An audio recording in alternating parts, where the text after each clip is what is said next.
Hi, everyone. Welcome to our second annual Spring Virtual Conference. We are very excited about the speakers we have joining us this week. We want to thank Travel Nurse Across America for being this spring's sponsor for our virtual conference. Be sure to check out their great travel RN jobs on the gypsynurse.com. All you got to do is go to the gypsynurse.com, go to our job board, and filter that search for Travel Nurse Across America. You're going to find a job. This theme is the peaks and valleys of travel nursing, which no one else has had more peaks and valleys than you, the travel nurses, especially in these past 2 years. So we want to thank all of you for your hard work and dedication. We want to be here to support you. We're here for you. And that's part of what this conference is. Over the next 3 days, we will be having a giveaway. So each day will have its own little giveaway. So if you register and register for an event or, interact on the session, that's how you're going to be entered. But we will give away a $50 Amazon gift card or a Gypsy Nurse coffee tumbler with a $25 Starbucks gift card to anyone that registers for any events all week long. So you can do, one or two, you're going to be entered for that. And then if you comment, ask questions, and interact in the sessions, you're going to be entered to win a $100 Amazon gift card or a $150 Amazon gift card. So that's going to be two different people winning for those. And even if you can't attend all the sessions, please still register to receive the reminders once they have been published on the gypsynurse.com. You'll need to be a registered member on the gypsynurse.com to view these sessions on demand, but they're going to always be there ready for you to watch, to look back on, or to share with your friends. Which, if you aren't already a registered member, why not? We have tons and tons of perks on the gypsynurse.com. You can get CEs from Elite Learning, access on-demand events like these ones, set up content, job, and event alerts, and you can connect and communicate with other travel nurses. So I'm going to go ahead and pass this over to our CEO, Steve Curtin. He has a few words to say as well. Hey, Rachel, great to see you again. We had a fantastic keynote this morning, and I'm looking forward to this session with Brandi this afternoon. This should be great. Definitely. So great to see you, and I'd like to welcome everybody to session number 2 of our spring virtual conference 2022. As Rachel said, we've got 3 days of virtual conference presentations designed to help people through the peaks and valleys of travel nursing. And heaven knows that we've had a lot of peaks and valleys over the past couple of years.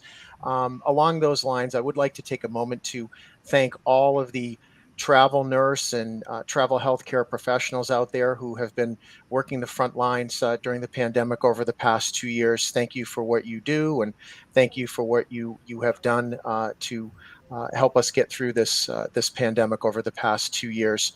As Rachel mentioned, this conference is about the peaks and valleys of travel nursing, and we've got sessions each day. So we have obviously this session at 3 o'clock Eastern this afternoon. We have one coming up at 7. We have an 11 a.m. Eastern, a 3 p.m. Eastern, and a 7 p.m. Eastern tomorrow, and the same for Thursday. If you'd like to find out more about what those sessions are, or if you'd like to register for any or all of those sessions, just go to the gypsynurse.com and check out our events page, and the agenda is there, and you can register for as many sessions as you'd like. Obviously, this is all free. So we invite you and encourage you to attend our sessions. I would also like to thank Travel Nurse Across America for their sponsorship of the Gypsy Nurse. They are sponsoring this entire conference. So thank you, everyone from Travel Nurse Across America, for your sponsorship of this conference. Finally, I would like to do a quick public service announcement. I think this is going to be of interest to everybody in the travel nursing community. We recently concluded a study of travel nurses and their experience over the past couple of years. We are going to be releasing a report corresponding to that. It is called The Voice of Travel Nursing. We have surveys from over 1,000 travel nurses that have given us some substantial information based on this market research survey that we produced, and we'll be producing a report and releasing it at the end of May. So I think a lot of people are going to be very interested in terms of what travel nurses have to say about their experiences over the past couple of years, their mindset relative to nursing, whether or not they're going to be continuing nursing, the trends in nursing, and so forth. So please be on the lookout for that. So that's it for the public service announcement from me, Rachel, and I'll throw it back to you. and interested in getting started with Brandy. Yeah, thank you so much. Yes, for all of that. Yeah, we are on our second session of the day, and I'm excited to introduce Brandy. She has over 18 years of varied nursing experience, including neonatal and pediatric. There we go. ICU, critical care float pool, flight nursing, which she loves to talk about, and everyone asks her. That's why she loves to talk about it. And travel nursing. So I'd like to please welcome Travel Nurse 101's Brandy Pinkerton as she provides the tools and resources that you need to conquer your first travel assignment. Thank you, Brandy. Hey, Brandy. Hey guys, how are y'all? Thank you so much, Steve and Rachel, for having me here today. I'm honored. Thank Great you. to see you. Thanks for joining us, and thanks for being the second session of the Spring Virtual Conference. It's Absolutely. always great to see you. Thank you so much. I'm super excited about this spring conference. I've been tuning in. I can't wait to listen to all of the speakers. There's so many good people, so much good information. So I'm super excited to be here today. Great. And thank you for the introduction, Rachel. Like she said, I have been a nurse for over 18 years. I have to sit there and calculate it now. It's been so long, but it is over 18 years, which blows my mind. I've done so many great things. Some of my favorites, like she mentioned, was float pool, travel nursing, and flight nursing. Those have all been my favorite. I'm from Texas, but I live in Montana now, the most beautiful place ever. I'm super excited to be here with the summer coming up. I love to travel, love to explore. Any chance I get, I'm out exploring. I love to hike, and I do travel with my two dogs, Cooper and Bella. So if you followed along on my Instagram or Facebook and some of my blogs, you've seen Cooper and Bella. They've lived all over the United States with me. So it's been really great, all great experiences. I wanted to talk a little bit today about conquering your first travel nurse assignment.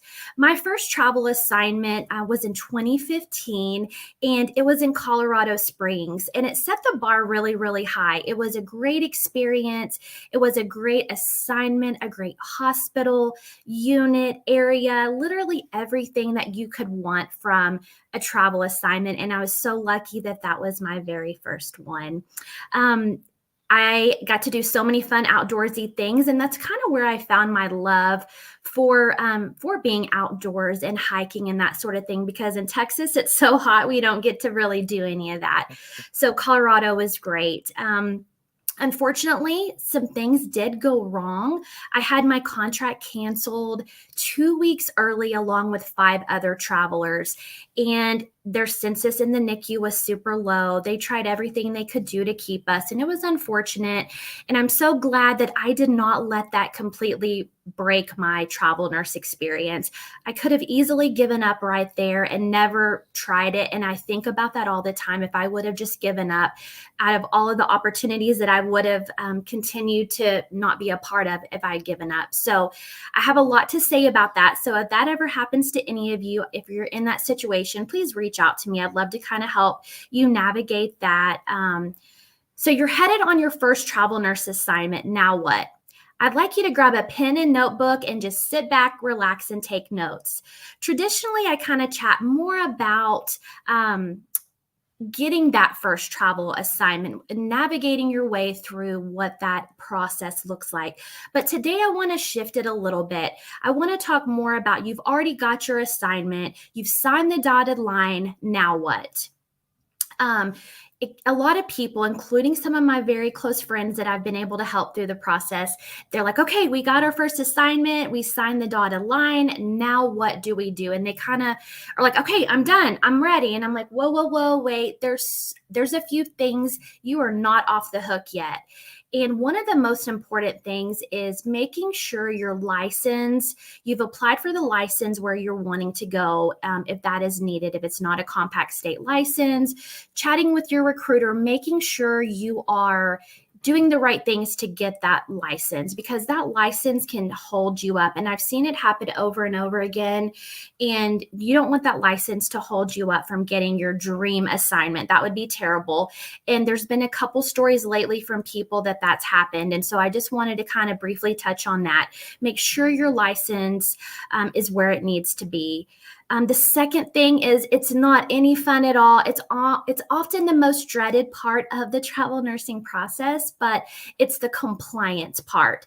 After you sign that dotted line, you have that contract, there's certain things from a compliance standpoint that have to take place. So I want you to make sure to stay in close communication with your recruiter. There's going to be a compliance specialist that reaches out to you and gets that ball rolling. So be prepared, be on the lookout for that email, talk to your recruiter if you're not getting it, because it's coming and it's something that you want to take care of right away. It's a pain in the rear. I get it. Nobody wants to do it. But in order to be able to continue on and not have your start date delayed, you want to make sure to get that compliance piece taken care of. So the compliance piece, a lot of times it is your modules, it's your drug screen, it's your mask fit, it is making sure all your immunization records are where they need to be, making sure you've had a physical, all of those things. But just take heart. I know it's hard and it's not fun, but get it over with as quickly as you can. I try to just knock it out in a couple days. Just that way it's off my plate and I can move forward with the fun stuff. So just wanted to kind of point those two things out. And then next, make sure that you are preparing to be away from home. I talk a lot about preparation for travel nursing early on in my in Travel Nurse 101. So you can go there and look too. And there's a lot of things that you can be doing if you're just thinking about travel nursing in the future, to prepare your home logistics for you to be away. So you kind of want to tie up all those loose ends. You're going to be away from home. So make sure all of those things are done.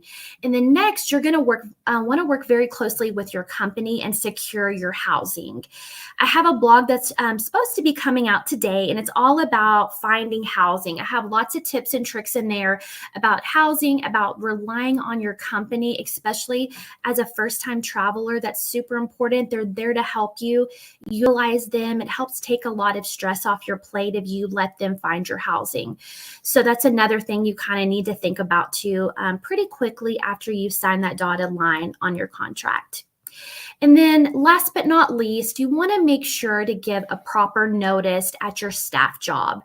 I tell everybody, please don't burn a bridge. You never know when you would want to come back. So be respectful. We're all held to a high standard as nurses. So make sure you give them a proper notice as much as you can. You don't have to tell them what you're going to do, that you're leaving to go travel. That's none of their business, but you do need to be respectful and give them a proper notice so they can prepare for you to be away. And that way, if you ever want to come back, they open arms for you to come back.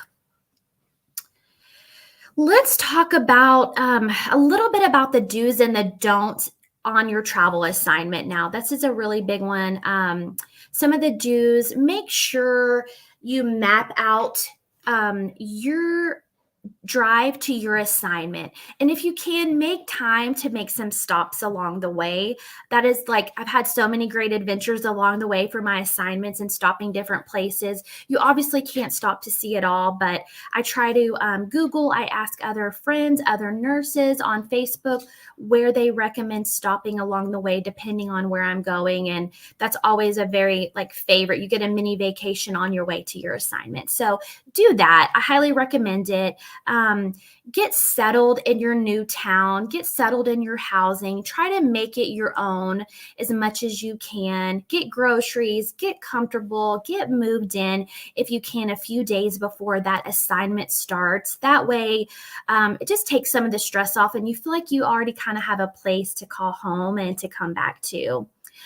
Also, I really recommend you, a lot of times, unfortunately, you don't get your first day instructions until the Friday before your start date. And for me, I'm such a planner and that's really, really, really hard on me. But just keep that in mind. A lot of times you don't get that finalized first day instructions until Friday. But if you can, try to go ahead over that weekend. If you have longer, great. But take a drive to the hospital if you can. Map out that first day where you're going to have to go. That way, just take some of the stress off driving the very first day. You know where you have to go.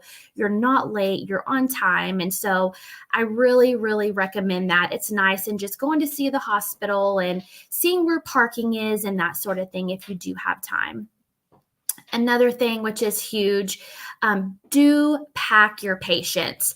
In everything we do in travel nursing, you have to be flexible and you have to have patience. And so the first week of your assignment, I will tell you, it's probably going to be the hardest.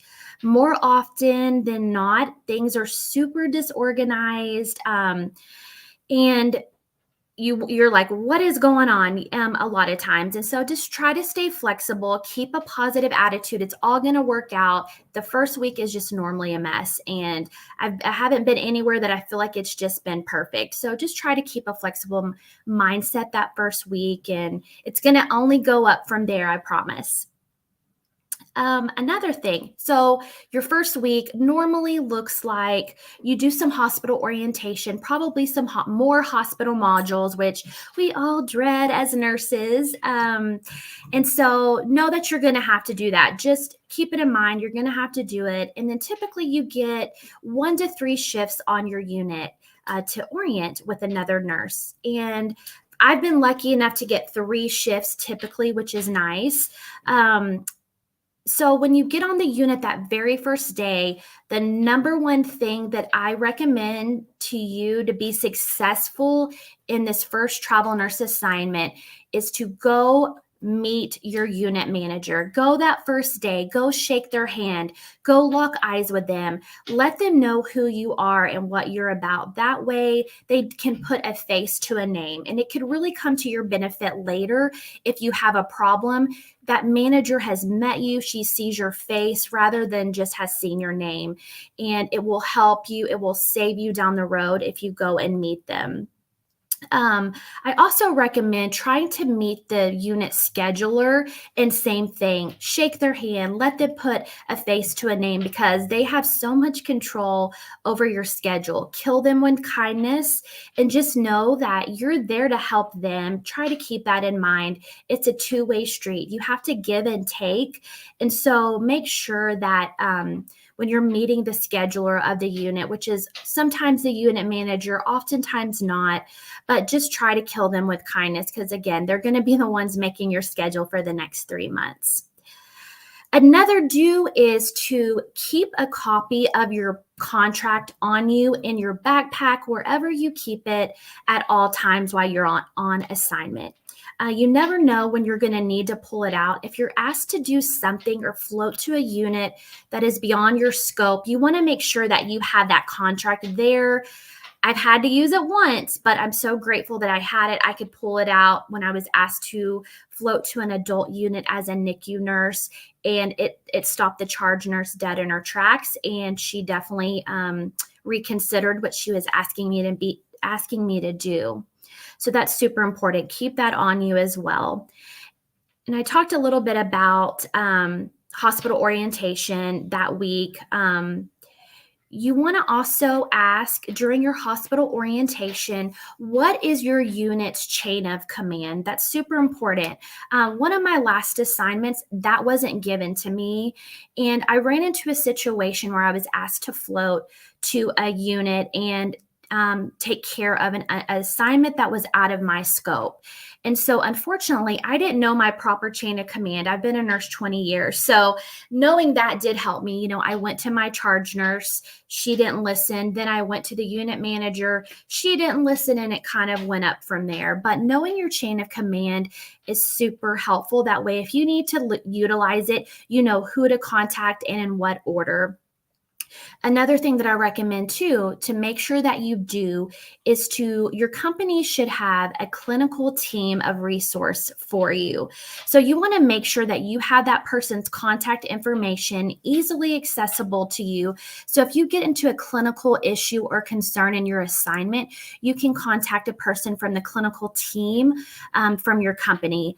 Your recruiter is not a nurse, so they often can't help you. It's really nice to be able to call your company and speak to a clinician who can advise you and kind of guide you how to address any problems that you're having. And I've had to utilize that more than one time, and it has been so worth it to make sure that I've gone with the company who has that. Super important.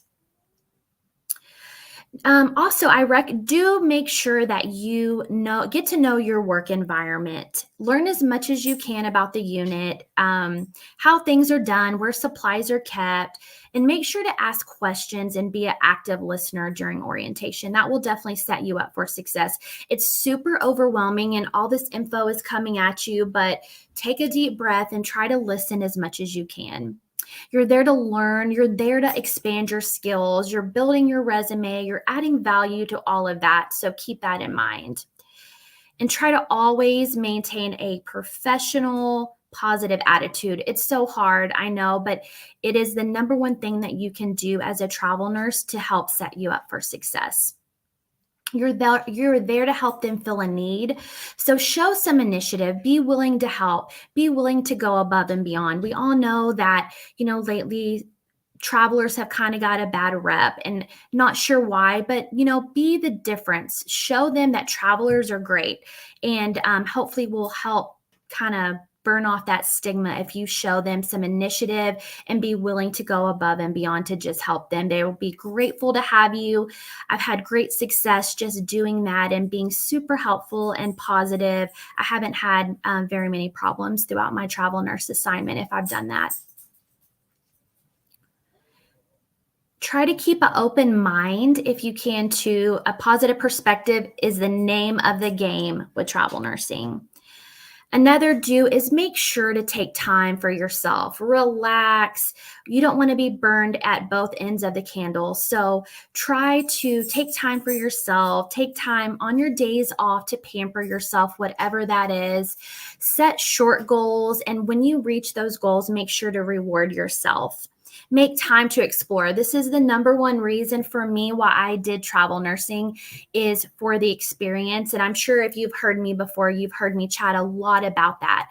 So taking time for yourself, taking time to explore, that's one of the big reasons why you've chose travel nursing to begin with. So the money is great, but you cannot put a monetary value on the experiences that you're going to get to have. So do make time to explore and to have new experiences, try new things, try new food, try to engulf the culture of the town that you're in. It's awesome. I promise you won't regret it.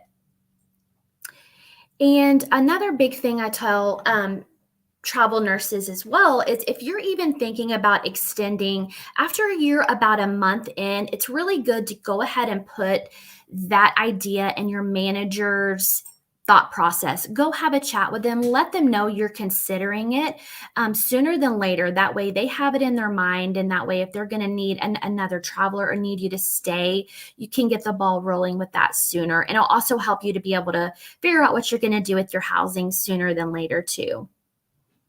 That is a twofold street though. I recommend that you really been in your assignment about a month before you decide if you want to extend. And the reason why is the first few weeks, you're in that honeymoon phase. You're so excited. All is great. And then after you're there about a month, real life sets in, and it is still great. It's still exciting, but maybe not quite that wow factor. And there's been a couple times where I've asked to extend and wish I hadn't, or wish I would have just waited a little bit longer because then real life sat in and the honeymoon phase wore off, and I may have made a different decision. So make sure you wait about a month to do that. And another thing is, do make sure to get to know your peers. I've met so many wonderful people all over the United States. I'm able to network with these people now, and just having a relationship with the staff is great. You're making new friends all over. You never know where you'll run into them again. The travel world is a very small world as well. You'll kind of figure that out, but it's really nice. I have friends all over. Very often it's super nice. I can send a text message and ask for help if I have a friend that's coming to that hospital, to that unit, that's needing housing in that area. And so I just love getting to know the locals. It also helps the relationship, and they feel like you're more part of their team if you're willing to take the time to get to know them as well. So now we're going to go over the don'ts. And this is the big one, and I'm sure you've heard it over and over, but the biggest don't that I have as a travel nurse is do not act like a know-it-all. We don't know it all. I've been a nurse 20 years, and I still learn something new every single day. So please have a learner's mentality. Don't act like a know-it-all. No one's going to like you if you do. And unfortunately, they don't want to hear how you did it at your other hospital. They ask you to do things at their hospital based on their policies a certain way. And whether we like it or not, whether we're like, wow, this is super old school, it doesn't matter. We have to do it their way. So just be kind and do it their way. And just know that there's more than one right way to do things. And they do not want to hear how you did it somewhere else in most cases. And they won't like you. So another thing, don't get involved in the unit politics. One of the greatest things that I really have enjoyed about travel nursing is you don't have to get involved in the unit politics. You don't have to get involved in the drama. You're there to help, to be helpful, to be a resource, and then you get to move on to the next thing. So try to not engage in gossip. It's not worth it. And also, don't ever talk about money. And I know that that's really hard. I can't tell you how many times, especially in the last few assignments that I've done through the pandemic, how many staff nurses have asked me how much money I'm making. And it's so disheartening. You know, I know what they're going through. I know that it's been really, really hard for staff nurses, for travel nurses, for all of us, but you cannot talk about pay. It will only create a wedge between you and travel nurses and the staff nurses more. So really, really try to refrain from doing that. Just very gently, be nice, but just tell them you would rather not discuss that. Another thing, don't overcommit yourself. I tell all of my first-time travelers, if you can, just sign up to do the 36 hours a week. You can always pick up extra at your leisure, but don't overextend yourself. I want you to be able to go explore and not feel super stressed. Do your 3 shifts. If you want to sign up more, okay, but you don't feel like you have to. And so that's another really big thing to not do. And also, don't fake it till you make it. We talk a lot about that in nursing, and that's the worst thing you could do in any aspect of being a nurse. We have this duty to protect our patients, and if you don't know something, please speak up. Talk to your charge nurse, tell them you're not familiar with this procedure, that you need help. There's nothing wrong with saying you need help. I ask questions all the time, and I would rather ask questions than to hurt someone or to cause an error. And so make sure that you are giving the best care, and sometimes that means we have to ask questions, and that is okay. And another thing, don't stress too much if you don't just love your assignment. It's 13 weeks. We can do anything for 13 weeks, right? And so, you know what? Just know that you're there for 13 weeks, and about a month in, you're already looking for your new assignment. You have this constant momentum that keeps you going, that you have something to look forward to. And that's one of the great things about travel nursing is you have that. And so don't be super discouraged. Again, you can do anything for 3 months, set little goals, pamper yourself, reward yourself. But you have the freedom to do what's best for you. And so if you don't want to stay somewhere, then you have that anticipation of what is next to keep you and get you through that.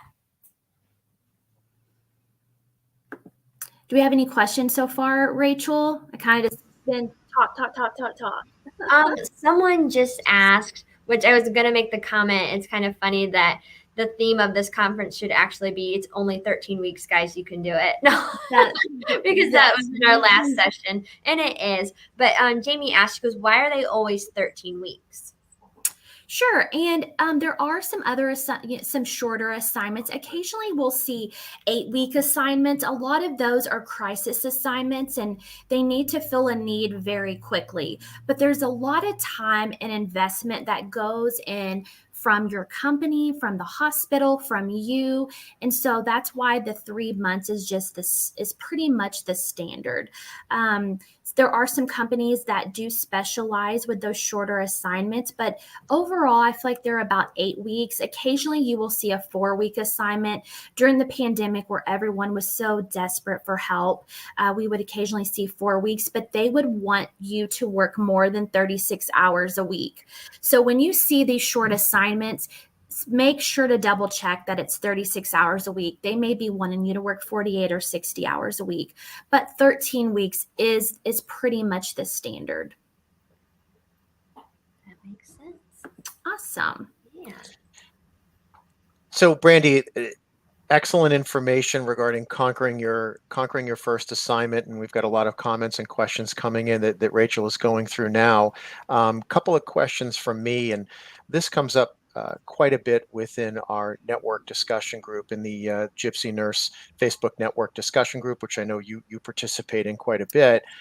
Talk a little bit about, if you would, about the relationship between staff nurses and travel nurses. I think that there's always been peaks and valleys, if you will, ups and downs to that relationship, but certainly it seems like the last couple of years there have been some significant issues relative to travel nurses and staff nurses. So you had mentioned, from your perspective, don't talk about money. What are some of the other things that travel nurses can do to kind of help to forge a relationship with the staff nurses? Sure. I kind of mentioned this as well. I think your attitude just reflects every bit of it. If you go in and you're nice and you're kind, you're relatable, you don't act entitled, you act like you're there to help them, genuinely, you're there to help them, you're there to help fill a need and willing to do the same things that they're asked to do. Obviously, we don't want to be treated unfair. You want to be treated fairly, but if they're asking you to do something fair, you have to do it, but I think that I've had the most success with just going in with that mindset. Like, you know what?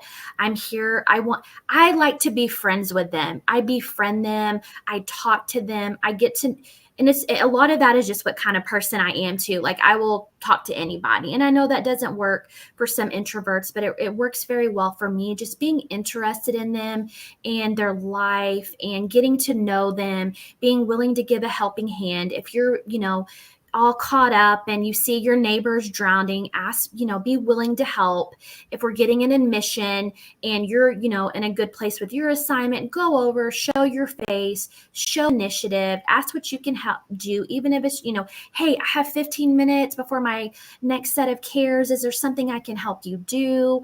Be willing to, they ask you to make a switch on your schedule. I know we're all very weird about our schedules. We're all there to obviously have a good schedule. At the end of the day is what we want. But, sometimes I will see if they can switch with me if I have a need, but that's worked very well if I've already helped them in the past, and they will come to me and say, hey, do you mind making a switch? And I don't mind doing it. If it helps them, I feel like that's I've been very successful.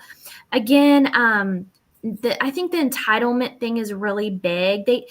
We're in the media. They know, they're hearing rumors of what travel nurses are making and doing, and that alone is hurting. But I think by you going in and not having that entitlement attitude just speaks volume about you and what kind of person that you are. Good advice.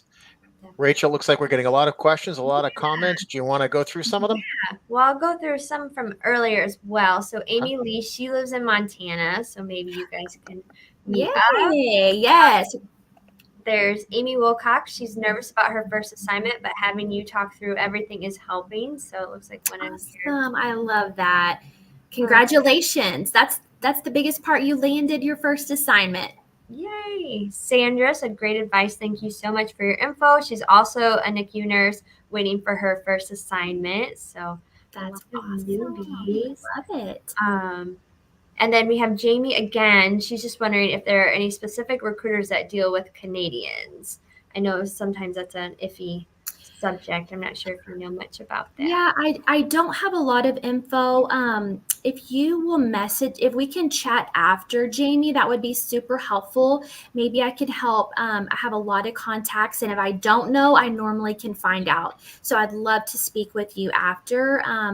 You can email me at brandy@thetravelnursementor.com, or also go to travelnurse101.com there and send me a message, and we can chat. We can set up a time to chat on the phone about it, and so I can understand your unique circumstance. Yep. And Rachel will put that information in our chat as well, so people can pull that information and contact you, Brandy. Awesome. Yeah. And then we have Amy. She says, what questions should I ask and what to look for in a company and a recruiter as a first-time travel nurse? That's a very great question.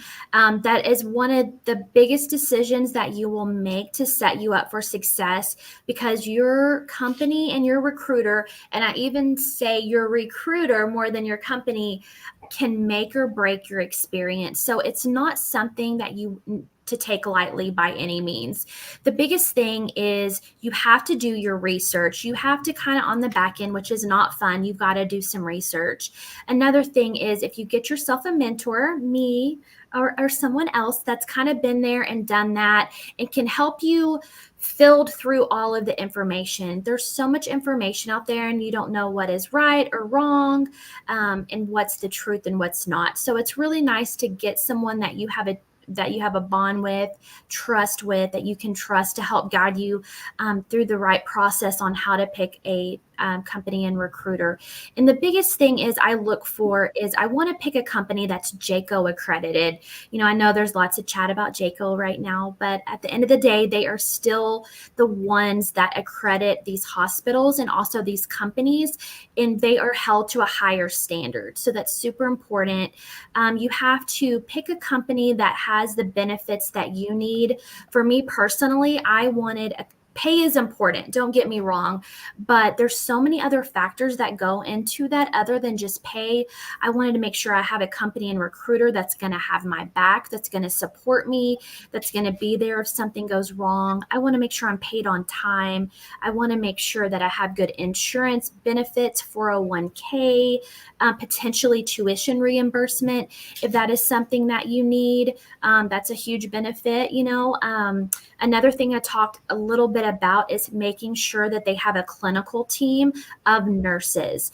And some companies have a clinical team of nurses, and majority of them have been travel nurses. So that's really great. They know exactly what you're going through, and they're there if you have any clinical questions, and they're a resource there for you 24/7. And I have needed that a couple times, and I don't know what I would have done had I not had that support. They guided me through every aspect of what was going on and helped me navigate that process. And before I had to deal with the manager, so I already knew what to say and what I needed to do. And I also knew that that company and my recruiter and those clinicians had my back. So that was super helpful.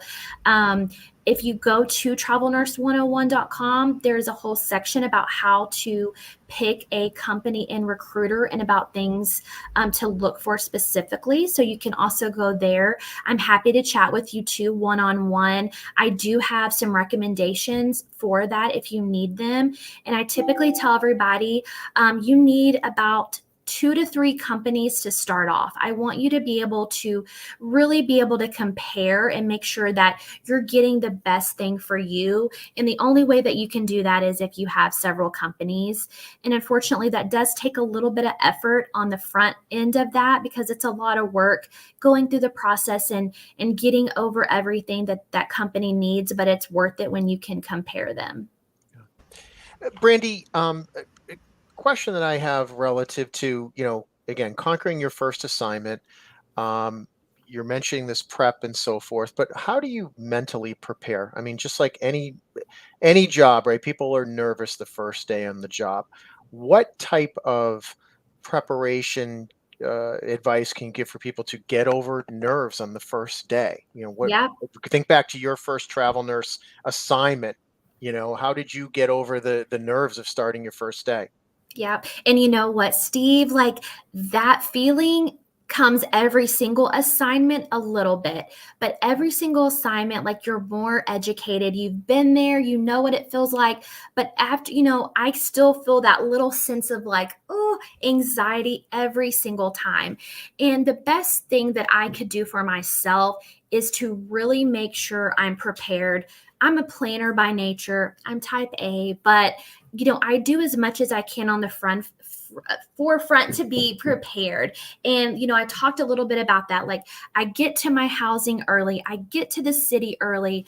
I make sure that I have my food for the week prepped. I have my nursing bag ready. I have everything I need. I know where the hospital is. I've already driven over there. I know, where I'm going to park. All of those things, just take some of that initial anxiety away as much as you can. That's worked very well for me, but it never really goes away. It's almost a thrill at the same time. It's exciting, it's a thrill, and there's a little anxiety. But after that first day, you get there, you get through it, you know what to expect. There's so much that once you just know what it's going to be like, so much of that anxiety goes away initially after that first day. It kind of reminds me, perhaps this is not a great analogy, but professional athletes, when they talk about, do you get nervous before games? They say, yeah, I definitely get nervous before games. But once they get into the flow of the game, then just the nerves go away and they just do their job. And the all the preparation they do leading up to that will help, right? Because you eliminate Absolutely. some of the unknowns. Wow, we're getting a lot of questions here. I think Yay! we're hitting on some interesting topics. Rachel, I don't know if you want to go through some of the questions. They're starting to really come in now. Yeah, Jim asked, like you were saying, you want to be very helpful when you get there, but is there any advice on saying no to be overextended? Great question. Yeah, and that's really hard because for me, I'm one of those people that like I have a hard time saying no. Like I lose sleep at night. But in reality, like you're so busy some days, like you absolutely have nothing else to give. But normally what I say is like, hey, like I am super swamped right now. As soon as if I can get caught up, I will reconnect with you and see if you still need help. If I can be a resource, in any other way in a few minutes, I always try to just take a minute and at least listen to what they're needing and not just completely instantly shut them down. You know what I mean? Or see if I can maybe help them get help from the charge nurse or another nurse, that sort of thing. And a lot of it comes down to your time management skills as well. But there are some days like you're doing all you can just to keep your patients where they need to be, and you're so swamped you haven't gone to the bathroom, you haven't eaten. That's a reality. I get it, but just as kindly, as nicely as possible, just explain that. I think they'll understand. And then next time you work with that person, if you can and you have a minute, maybe go out of your way that day to be like, hey, like I have 10 extra minutes before I have to do such and such. Can I help you with something? Can I watch your patients while you grab a snack? Just anything, that way they see that every time they ask you for help, it's not always going to be no. Definitely. Great response. Denise wants to know why we shouldn't talk about the travel nurse pay when you get to like the facility, and why is that kind of like a taboo? Why it's like, oh, you probably shouldn't talk about that. Sure. I think in general, as a nurse, we've been taught as a professional in the industry, we just don't talk about pay at all. It's not something that we should really be sharing as a staff nurse either. I know people do. I know we're friends. We have friends outside in the break room, whatever, but it just isn't professional. And we can do better than that. And no one, if you hear somebody is making more money than you don't know the whole story. You're only like, oh my gosh, this nurse is making $5 an hour more than me. Okay. But why is she making $5 more an hour? Is she getting the same exact benefits that you're getting? What does her housing look like? There's so many factors that go into that compensation package that it's not just about the dollar hourly amount of pay. And it's not nice to talk about pay if we can. And, obviously, travel nurses are traditionally making more than staff nurses, and not that they're working any less hard. They're working so hard. We all know that, every nurse is. And they have the same, some of them have the same opportunity that we do. They can go travel, and others are like, I have a family, I'm taking care of a sick parent, whatever the reason, they can't go travel. And so when they hear that you're in there doing the same job that they are, and you're making so much more money, they aren't understanding there's so many other factors that go into that, and travel nursing, and risks that we take, and uncertainty to make that dollar amount. They just hear that dollar amount and they're like, oh my gosh, like, I can't believe they're here to making that is, that amount of money. And I just think that kind of puts a target on your back, so to speak. And it's just not worth talking about. I know people do it, but just, politely bow out of it and just say it's not really something that I really want to discuss with you. Just being professional. Yeah. And I think they get, as a traveler, you get stigmatized too when you go there and they're like, oh, they're the traveler. They get to, work, they're going to work the hardest. So then they end up pushing, all that work onto the traveler because they're like, well, they're getting paid more than me. Yeah. And I've heard that example so many times. And that's when, sometimes as a traveler, you might have to learn how to say no, because it's like, well, I'm here too. I am I'm part of this team. So Absolutely. I that's think a really good point. You make a great point too, Brandy, in terms of, and we have a lot of agency guest participants in our live events and so forth. And one of the things that they talk about with pay is the fact that there's a lot that goes into it. It's not just the dollar amount. There are different factors that go into the pay. So on the one hand, it might look like that somebody is making, quote unquote, a lot more money than a staff nurse. But the reality is, with the expenses and everything else that go into it, it may be quite a bit different than what the dollar amount appears to be. So I think that's a great point. That's a great point. We're getting a lot of specific questions in here, Brandy. So if you're ready, I'm ready. Throw a few Love your it. way. Okay. Let me see here. So Hannah says, my biggest fear is having a contract canceled, especially my first one, and losing my savings. So you talk about conquering your first travel nurse assignment. One of the valleys could be a cancellation.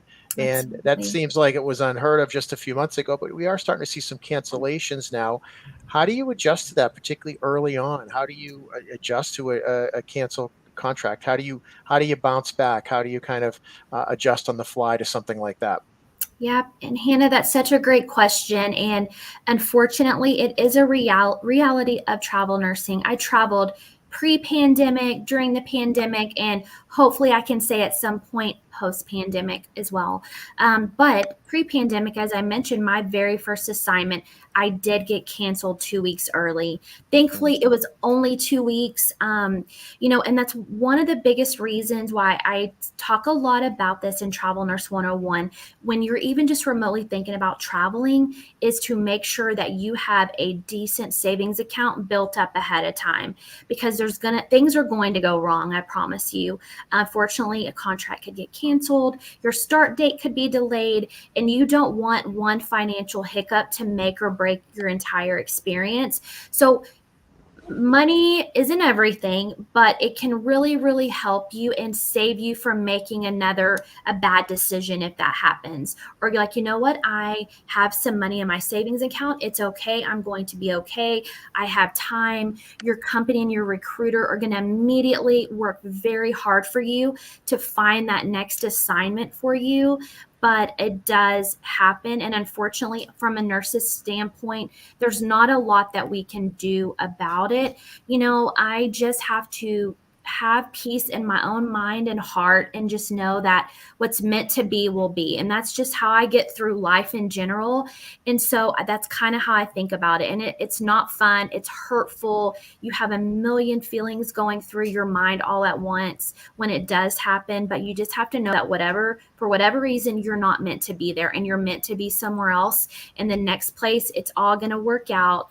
It's all going to be okay. If you are with a good company and recruiter, they're going to have your back. They're going to be able to support you through the process. I'm here to support you too if you need somebody to talk to and just kind of vent to. But it's not ever a fun thing when that does happen. And unfortunately, it does.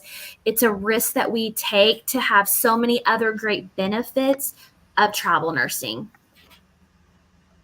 Well, you mentioned the importance of a positive attitude and perseverance, and certainly that is probably no bigger challenge than getting a contract canceled. Absolutely, yeah. Ended early. Monica has a very specific question. Does the travel nurse company cover insurance for the nurse's license, or should the nurse get their own insurance to cover their license in the case of an adverse event? That's a very good question. And we're hearing a lot about that with the media and everything that is going around right now. And that is a very good question to ask your company when you are picking a company. I would say majority of the companies do have some type of liability insurance for their nurses. What that amount is, you would have to talk to the company specifically, and this is a personal thing that I think that you have to answer for yourself. I was taught something very different. When I came out of nursing school, I was taught, no, your hospital has the liability insurance. You don't need to get it, because if a lawyer finds out you have your own private policy, so to speak, they may sue you individually. That is what I was taught. I can't speak for other people. And I know that with all of this that's in the media about the trial, the dynamic has changed a little bit. So I think that's something you're going to have to individually be able to answer for yourself, and also ask your company what type of support that they have from you too, as well. But I think we're going to continue to see a lot of talk about this in the upcoming months, and hopefully that will be able to guide us a little bit more to individually about what we need to do from a personal standpoint too. Recent situation at the Vanderbilt Medical Center. Yes. Yeah. Rachel, do you want to take Amy's question? Yeah. She said, are you paid for travel, housing, and state license fee if necessary in advance or after you start? So your housing your compensation package, you are typically paid after you start your start date. You will have to talk to your company about what that pay schedule looks like.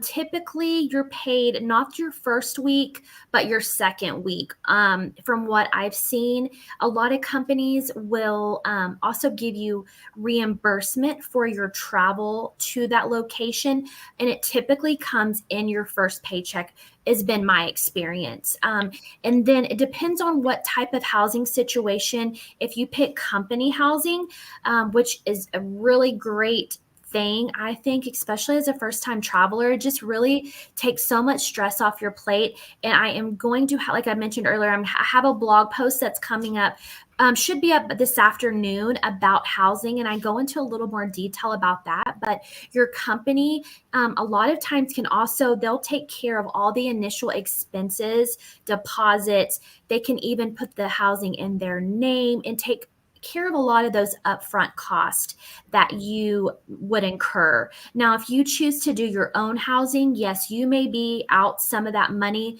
up front, and then your company reimburses you moving forward. I hope that helps answer your question. Well, speaking of housing, I would be remiss if I didn't mention that the Gypsy Nurse has a housing partner called Furnish Finder. I'm sure you're familiar with them, Brandi. They're one of the top third-party providers of housing out there. They connect the renters with the landlords, and if anybody's interested in housing and they want to seek it on their own, they can go to thegypsynurse.com and check out some of the offerings from our great partners at Furnish Finder.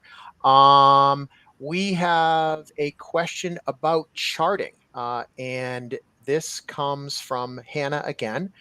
Hannah says, I'm someone who overcharts for fear that something won't get documented correctly. What tips do you have as a first-time traveler to chart what's necessary and get your tasks done? With that, charting is one of the most popular content areas on our website, thegypsynurse.com. Brandy, we've got a couple of articles on charting that are Right? always very, very popular. So, what's your thought there for a first-time traveler Sure. and charting? I know. And there, again, a lot of anxiety, I think, kind of comes around that. And every hospital has a different charting system. We do primarily see the 5 or so, Meditech, Epic, Cerner, Crib Notes, which is one I never use, but it's so easy. And there's probably a few more, but there's about 5 that we typically see traditionally throughout these hospital systems. And so one of the things that you could do is, again, there's no way you're going to learn everything. You're going to have a super brief orientation about that charting system in your orientation. But one of the things you can do is maybe ask for, a lot of times they have a paper, like little help sheet that is for like quick things about their charting. And then second of all, when you're orienting with that nurse during your orientation, those doing your preceptorship, those first 2 or 3 shifts in the unit, really take time to utilize that with them while you have them as support to be able to see what they recommend, see what the shortcuts are, and that sort of thing. But I know what it's like. I do feel like I overchart too.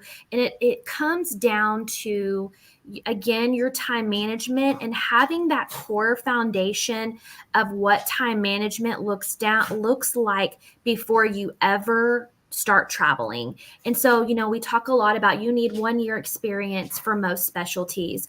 But for you or for somebody, you're like, what, after a year, I don't feel like I'm ready. I don't have my time management skills down. I don't have that down. You may need to wait another year or even longer. And that's okay, because we all kind of come to that time management skill at different times. And so I think your time management skills come into play with that. Unfortunately, your patients come first, and you've got to do your patient care first and then chart second. And that's not always fair. Sometimes we have to stay a little bit late or whatever. And it's necessary at times. But the best thing that you can do is just, try to submerge yourself with your preceptor, see what they recommend to help you be successful. A lot of times there's different education that the educator on the unit can give to you, where you can study on your own time if you feel like you're just not quite getting their charting system.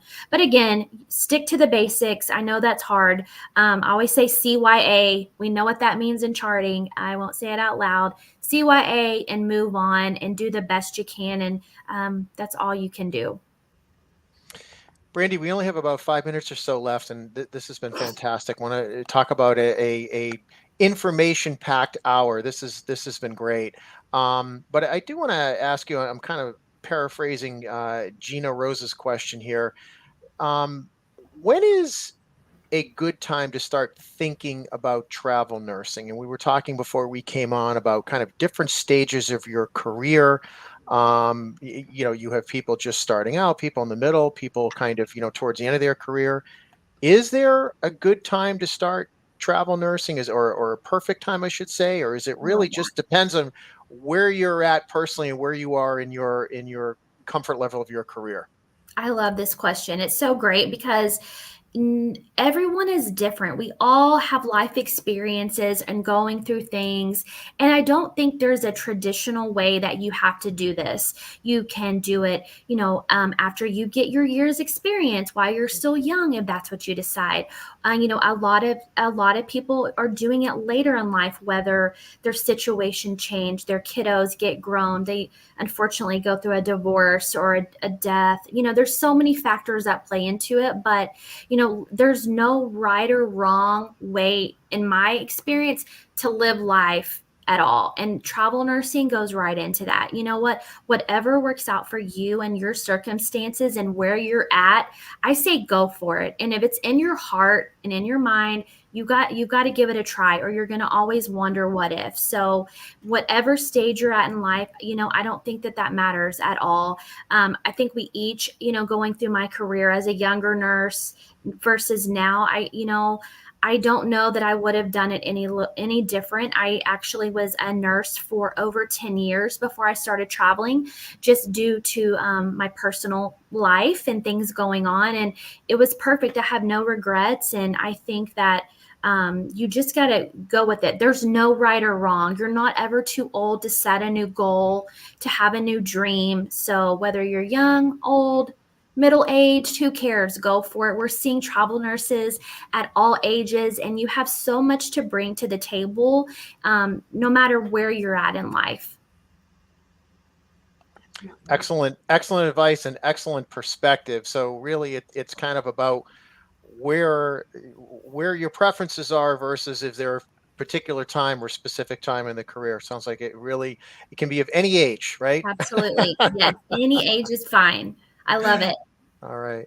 Well, I wanted to ask you this, and because it's such a unique part of your career, but a lot of people that work with us, knowing that you and Travel Nurse 101 is a partner of the Gypsy Nurses, you at one point in your career were a flight nurse. In the couple of minutes that we have left, can you talk a little bit about what it was like being a flight nurse? It's such, out of all the different specialties, flight nurses is just something that people ask about all the time, and they It just think is. it's such a cool thing. So love to hear Yeah. about it. It was obviously the most bad A job that you can have as a nurse. Yeah, like it is the most thrilling, adrenaline rushing job as a nurse that you can have. Now, with that comes so much responsibility, and you have so much autonomy. You have to be so confident in your skills, in your skill set, have tons of ICU experience, managing ventilators, drips, so many different things, because you are out there. It is you and your partner. You do not have a doctor with you. You have a set of protocols that we work on, but so many of that comes from your intuition and what you see is going on with this patient and what you're anticipating happening next. And so it's all on you. So that comes a lot of responsibility, but also a lot of reward. And it's so cool being up there doing that. People are so grateful for your help. You walk in, and honestly, you are the hero. Like, there's nothing else I can say, but like, people just like look at you like, oh my God, you're here. We couldn't wait for you to get here. That includes doctors, or like even doctors, like, I'm so glad you're here. I can just look and see the fear in their eyes, and I'm like, oh wow, like, it's just a lot of pressure, but it's also so rewarding. It's the coolest thing ever. It is just super thrilling. It's hard. Physically, you have to you have to be very strong. You have to be physically fit, getting in the helicopter, in the plane, pulling up these patients, transporting them. And where I was at, I actually got to help do some search and rescues. So Montana is a little bit unique. And so we get a lot of calls about hikers and different things. And we have to hike into the location where this person is injured. And so physically, you have to be able to carry all of that equipment, hike into this place, get them, carry them out, and that sort of thing. So that it's really cool. It's awesome. I'm happy to chat with anybody more specifically about that. I love to talk about it. In fact, there's going to be more in the upcoming months about flight nursing coming out for me. So I will love to share that with you guys soon. But it's great. And again, I'm happy to chat with you more one-on-one about it. If you have any specific questions, and can look at what career path you're in and where you need to kind of go to get you to where you need to be. It's super competitive. So you do have to have the right credentials, the right experience, and that sort of thing. Wow. Well, Brandi, that was, I'm glad we ended on that, because I've been wanting to talk to you about that. And a lot of people, knowing that we work with you, ask about that all the time. So thank you for sharing that. We should do a whole other session some other point on, yes, I would love to. On flight nursing. But that was an action-packed hour. It's hard to believe where our time with you is up, but it's always fantastic to work with you, Brandi. You've been such a great partner. such a Thank great you. partner of the Gypsy Nurse. We're thrilled to have you as a partner, and I know that people really appreciate your support and your perspective as a travel nurse mentor. So they can reach you at. You want to give your email address again and the website? Absolutely, sure. So travelnurse101.com. There's so much information there too. If you haven't already looked, go have a look. I'm happy to help answer any of your questions. There's a contact Brandy there, or you can also go to your email, and it's brandy@travelnurse101.com, and we can schedule a one-to-one mentor session and chat more about what you have going on. And I can't wait to chat with you more, and I'm here if you need anything at all. And thanks again for having me. I'm truly honored. It means a lot. So thank you guys. Thank you very much for participating in the conference. Rachel, I'll let you take it home and wrap it up. Yeah, we love having you on, Brandy. Brandy's usually a regular, so I'm so glad that she could join us with the virtual conference.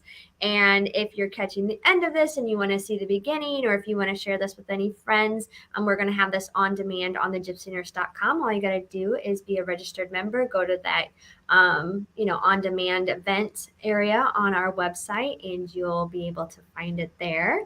So thank you so much, Brandy, and we look forward to having you on again. Awesome. Bye, guys. Thank